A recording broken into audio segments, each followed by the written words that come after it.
is there any particularly Sikh weapon? I don't particularly think there is. I'm just obviously throwing that out there. So for argument's sake, the chakra is always argued to be a Sikh weapon, but obviously if you read a little bit of history, you see that it's been in the subcontinent for thousands of years and is most famously connected to Krishna in the Mahabharata. Yeah. Is there a specific Sikh weapon? I don't think there is. Sikhs have been great at taking something and perfecting it. The chakra, for example, yes, it has ancient roots. You look at any depiction of Vishnu and you'll see him spitting a chakra. But in history, when has the chakra been used effectively? So certainly in modern warfare, or kind of pre-modern warfare, shall we say. And the Sikhs did it. They did it against the British, and we have good accounts of that. And of course, we took it to the next level and lavishly decorated those chakras. And you only have to go to the British Museum or probably the V&A Museum or the Royal Armouries to see gorgeously decorated Akali Bungir with gold covered all over their chakras. So we certainly took it to the next level. And you could say the same thing about the Kanda, the Kanda sword, favorite of the Sikhs. Obviously it appears in the modern day Sikh emblem. The sword itself, the double-edged sword, traces its roots at least to the Gupta Empire. And it was actually a Rajput from the 11th century. What was his name again? Prithviraj Chauhan, an 11th century Rajput king who's credited for taking the simple double-edged straight Indian sword into making it into what is recognizable as Kanda today. That needs kind of more work, but that's, I've read that a few different sources. And then it was, of course, the Sikhs who made it their own. And Govind Singh Ji using it in the initialization of the Khalsa and initiating the Panj Pyare with the Kanda has really kind of cemented that importance for us of the Kanda sword. So yeah, I can't think of a specific, Sikh weapon, but those are two examples of where we have taken something and elevated it, and made it something special.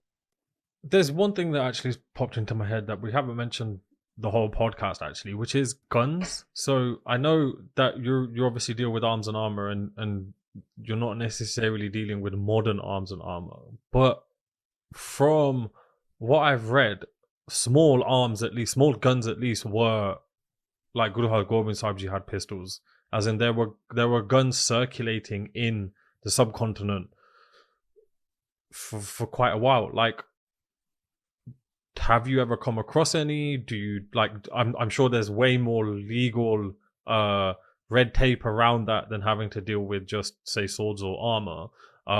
But like, could you just explain a bit about how that works, perhaps? If we're talking traditional Indian guns,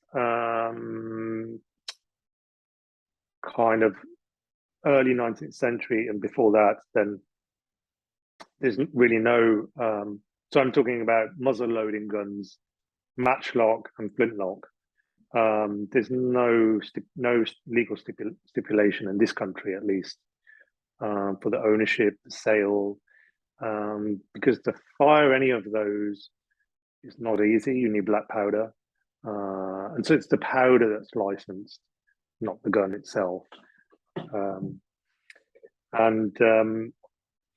Really need some specialist knowledge to be able to use something like that. And of course, I'm talking about, a 6-foot matchlock rifle that would take a layman 5 minutes to load. So, you're not really going to walk into a bank with one of those.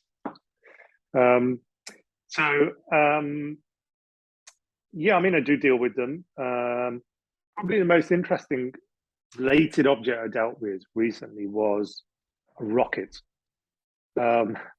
It was an early 19th century Indian rocket, and as soon as I saw it was a tube covered in red silk with a sword blade attached to it, and I saw it in an antique fair, and another dealer was selling it, and another dealer I know walked up to it and picked it up, and I could see in his mind he was thinking about whether he was going to buy it or not. And I'm so happy he put it down and walked away. And I was there in a flash and picked it up. And I asked the price, and he told me the price, and we negotiated a little bit. And I said, "Yeah, I'll take it." And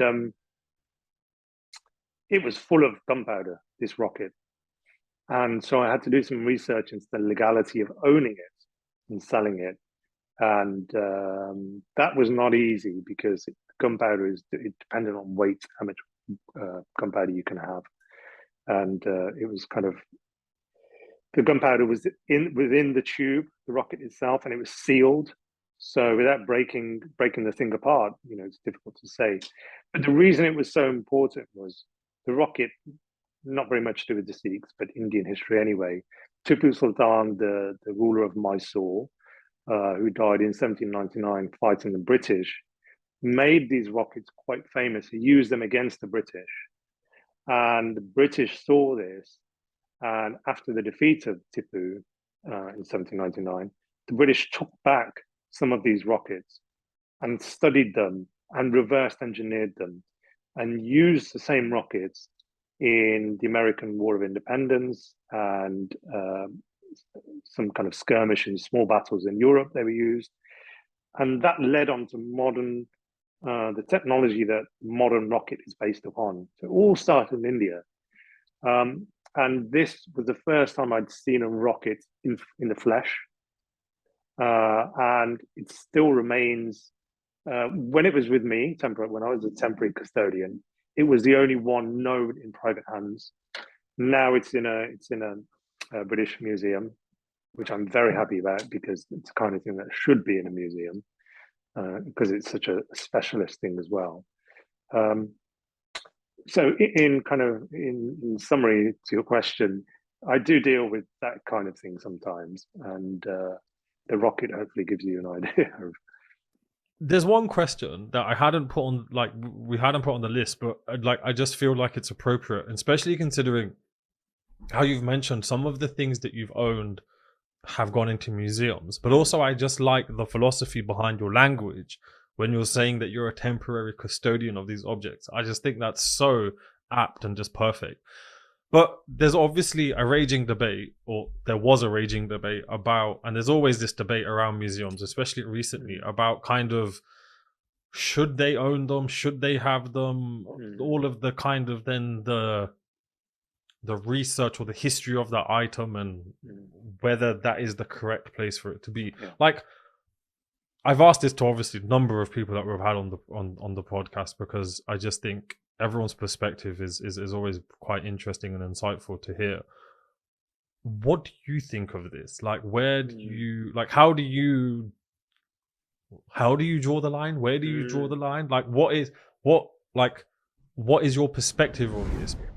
I'm not going to repeat, what others have said. I think we are kind of, most of the historians and those of us that were involved in the field are happy that these objects are cared for primarily.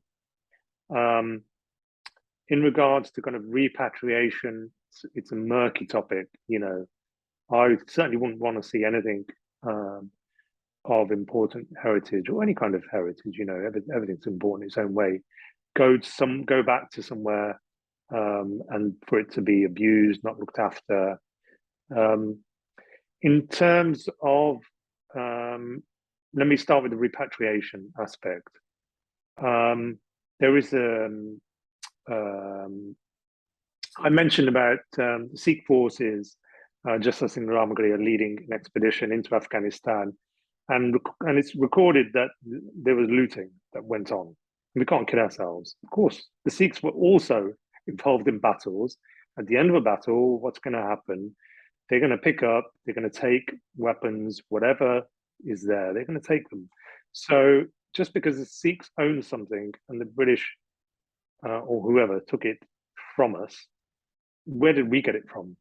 I was listening to talk about Tipu Sultan recently, and his tent, which is at Paris Castle. And Tipu was best known for decorating these objects with tiger motifs. And this tent is floral patterns all over it. Hardly a hint of a tiger. There's a tiger on a small replacement panel. There's a couple of small tigers. And it's recorded that Tipu, no, sorry, it's not recorded. The theory is that Tipu took it after a war with the Mughals. And so if there's a demand for that tent to go back to India because it was taken from Tipu, Tipu himself took it from Mughals. So, where do you stop? Yeah, no, definitely. I like that response. So thank you for that. Just then going back to the antique arms and armor. You've mentioned a few times some of these antique fairs, and to be fair, they sound pretty awesome. Like, how did they? And actually, they sound also pretty funny. Like you spoke earlier about how in one of them, not that you were there, but you were saying you'd heard on kind of on the grapevine, some guy turns up with 500 of these chainmail armors, right? Like, what are they like? Antique fairs, and I deal nowadays at a very small handful of art fairs. Actually, nothing to do with antique arms really. So I'm taking what I do and presenting it to the art market, and I'm hoping to kind of elevate. Arms and armor has always been seen as kind of the poor relative in the kind of antique world. Next to kind of pictures and next to other objects, antiquities, whatever. Arms and armor has always been the poor relative. So I've been trying to improve that reputation, and I've taken it to the very top as far as I can at the moment. I've taken it to the TAFAF, which is thought to be the world's leading antique and art fair in Maastricht. And so I've done 2 exhibitions there. And so you're meeting people who have probably never seen this kind of thing before. And you're meeting the best collectors in the world, and the best, the curators in the world are there.